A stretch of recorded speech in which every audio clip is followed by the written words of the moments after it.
Esta imagen que tienes en tu pantalla tiene un trasfondo aterrador, ya que se trata del reencuentro de un hijo con sus padres. Se les ve bastante abrumados y al mismo tiempo felices por estar juntos. Y como ya te lo había mencionado, lo que hay detrás de esta fotografía no es fácil de asimilar, pues los tres lucen así porque este joven logró escapar de las garras de su captor, un hombre que abusó de su inocencia para llevarlo con él y hacerle actos aberrantes que te dejarán muchos pensamientos, entre ellos, ¿cómo es que una persona se atreve a lastimar tanto, sin importar que le está arruinando la vida a otra? Para conocer este caso perturbador regresaremos al año 1972, específicamente a la ciudad de Merced, en California, donde vivía el matrimonio Delbert y Kay Steiner, junto a sus 5 hijos, 3 mujeres y 2 hombres. Una familia prácticamente normal que gustaban de pasar juntos todo el tiempo que fuera posible. Y entre ellos estaba Steven Steiner, el tercero de sus hijos, un chico carismático, amigable y bastante confiado en las personas pese a que sus padres le pedían que fuera cuidadoso, pues no todos tienen buenas intenciones. Y mucha razón tenían sus padres, porque aquel 4 de diciembre de ese año, la vida de los Steiner se volvió una eterna pesadilla, la cual duró 7 años. Aquella tarde Steven Steiner, de 7 años, iba de camino a su casa. Volvía del colegio y había pocos niños que tomaban el mismo rumbo que él. Las calles poco a poco se quedaron vacías, pero había un hombre que llamó su atención. Estaba de pie sobre el asfalto y tenía una ligera sonrisa en su rostro. Su ingenuidad y mente simple coincidían con la de Steven. Sin embargo, tras acercarse a él notó que tenían algo en común. Era bastante confiado. Ervin Edward Murphy se presentó con el niño. Le dijo que estaba entregando folletos evangélicos a todos los niños sonrientes que caminaban de la escuela a casa, y si era posible que le donaran lo que estuviera en sus manos para entregarlo a la iglesia. Steven Steiner, sin temor alguno, se quedó con él hasta que finalizó su discurso, y una vez que lo convenció le preguntó si su madre estaría dispuesta a donar algún artículo a la iglesia o algo de dinero, a lo que el niño sin titubear respondió que lo haría. Entonces Ervin Murphy le preguntó a Steiner dónde vivía, a lo que el menor de edad le dio la dirección exacta. ¿Estarías dispuesto a llevarme hasta ella? Sí, claro, respondió el niño. Al cooperar con un extraño, Steven se subió a un vehículo conducido por otro hombre.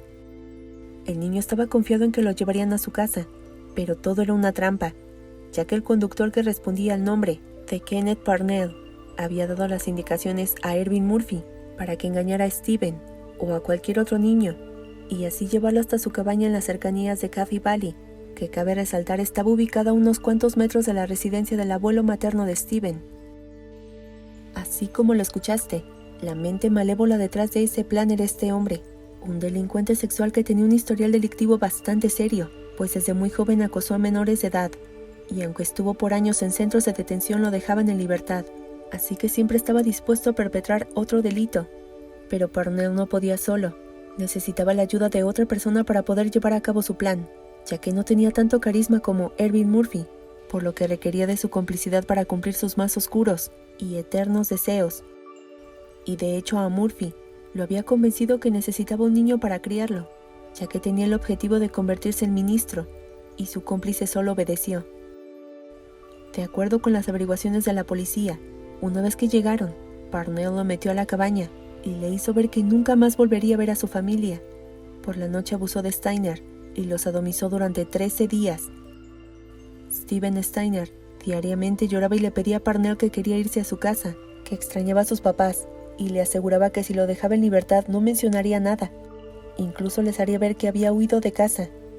Y fue entonces cuando Parnell, con un tono firme y bastante enérgico, le dijo a Steiner que se olvidara de ellos, pues le habían otorgado su custodia legal al no poderse permitir tener tantos hijos.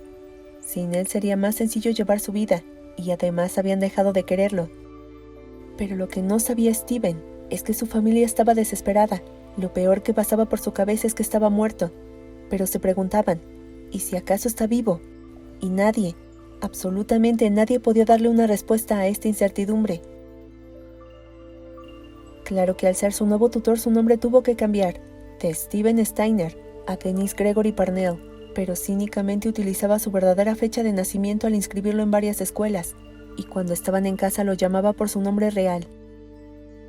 Con el paso del tiempo se vieron obligados a cambiar de residencia para pasar desapercibidos, y se mudó con el niño a la ciudad de Mendocino, dentro del mismo estado. Parnell ante la sociedad se hacía pasar como el padre de Steven, y quienes los conocieron jamás se extrañaron con la frecuencia con que cambiaban de residencia. Cuando no estaban en California, se instalaban en Santa Rosa y Comanche. En todos llegaba y Parnell aseguraba que lo hacía por el bien de su hijo.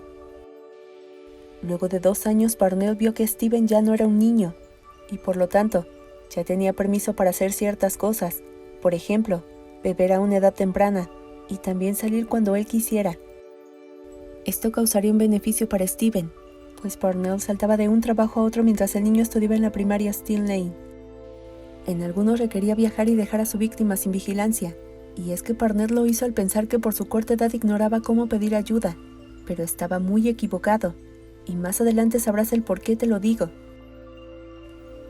Por un periodo de 18 meses, una mujer llamada Barbara Matías vivió con Parnell y Steiner, a quien consideraba padre e hijo, y de forma atroz, ambos abusaban del menor hasta en 9 ocasiones.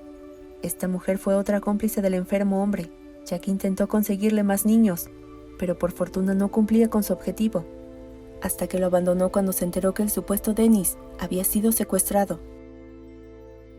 Steven, quien ya había entrado a la pubertad, tuvo muchas oportunidades de escapar, pero por miedo impuesto por su captor durante años, no podía concretarlo. Sin embargo, miraba los periódicos en secreto para saber si su familia lo estaba buscando, pero no había información alguna. Por lo tanto, reforzó cada palabra que Parnell le decía con tanta seguridad, que no lo querían. A medida que Steven crecía, su captor empezó a perder el interés en él. Comenzaron a llamarle la atención otros niños de menos años. Incluso se apoyó en él para conseguirlos. Pero cada intento era un fracaso, y no es que Steven no tuviera la habilidad para convencerlos, sino que no quería que más niños pasaran por su misma tragedia. Y el 14 de febrero de 1980, Parnell tuvo la oportunidad de conseguir a una nueva víctima, con ayuda de un amigo adolescente de Steiner, llamado Randall Jean Portman, quienes secuestraron al niño de 5 años llamado Timmy White, de la ciudad de Ukiah, en California. Pero el 1 de marzo de 1980, Steven, que ya tenía 14 años, al imaginarse la angustia por la que pasaban los padres del niño, aprovechó que Parnell estaba en su trabajo como vigilante de seguridad nocturno y escapó con él. Steven Steiner y Timmy White hicieron autostop hasta Ukiah, y como White era incapaz de guiar hasta su casa, el casi adolescente prefirió ir a la comisaría más cercana. Una vez que llegaron y comentaron lo sucedido, los 2 menores fueron ayudados por la autoridad. Al finalizar con las declaraciones de ambos menores, Kenneth Parnell fue arrestado como sospechoso un día después. La policía se puso a investigar para conocer sus antecedentes penales, y en ella encontraron una condena previa de sodomía en 1951. Así era más sencillo de condenarlo. Pero muchos se indignaron al conocer que Parnell no fue sentenciado por las numerosas agresiones sexuales a menores de edad, ya que la mayoría de ellas ocurrieron fuera de la jurisdicción del condado de Merced o habían prescrito. Por esto fue sentenciado a 7 años de prisión, pero fue puesto en libertad condicional tras cumplir 5. Y por otra parte, su cómplice Ervin Murphy, el hombre que ayudó a que Steven Steiner subiera al auto, tuvo que cumplir 2 años en la cárcel por cargos menores. Pero en cuanto a Barbara Matías, nunca fue arrestada por complicidad, pero fue tomada como una víctima más, ya que Steven le aseguró a la policía que era manipulada por Kenneth Parnell para realizar todo lo que quisiera. Fue injusto, y por ese secuestro y las consecuencias que le trajeron a Steven, los legisladores de California hicieron cambios en las leyes estatales para permitir penas de prisión consecutivas en caso de secuestro similar, ya que de lo contrario, las condenas serían muy blandas en los Estados Unidos. ¿Y por qué hablo de las consecuencias que trajo? Porque luego de ser reunidos con sus familiares el mismo día en que capturaron a su victimario, estaban en estado de shock, de ahí que saliera esta imagen que partía el alma. Pero lo más difícil vendría para Steven Steiner, que tuvo problemas para adaptarse a un hogar más estructurado, ya que tenía muy malos hábitos, beber y hacer lo que quisiera sin que alguien le llamara la atención.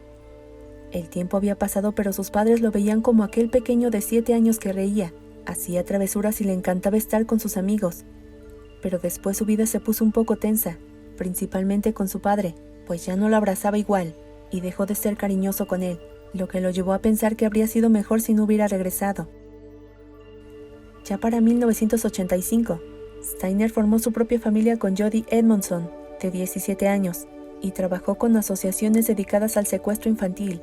Ahí brindaba su experiencia y le pedía a los niños que tuvieran precaución, pues los depravados, sin que lo notes, vigilan a sus posibles víctimas.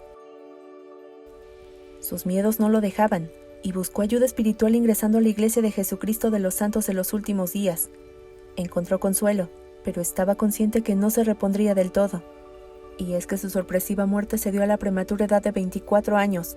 Incluso los lugareños de Merced pidieron que alguna calle llevara su nombre, pero no fue posible, ya que su hermano mayor había sido condenado por asesinato, y estaban seguros que lo asociarían más con él que con Steven. Por último, Parnell, de entonces 72 años, continuó con su aberrante modus operandi, y tras ser aprendido al tratar de persuadir a la hermana de su cuidador para que le procurara un niño, a cambio de $500, Timmy White, quien ya era un hombre, testificó en el juicio de Parnell en 2004, y de igual manera se apoyaron en las declaraciones de Steven Steiner para darle la condena que merecía. Pero Parnell falleció el 21 de enero de 2008 por causas naturales, mientras cumplía una condena de 25 años. De este caso solo queda una estatua de Steiner y White, la cual fue colocada en Ukiah, la ciudad natal de White. Esto para recordarle a la ciudadanía el acto heroico que tuvo Steven Steiner, y que no fue sencillo.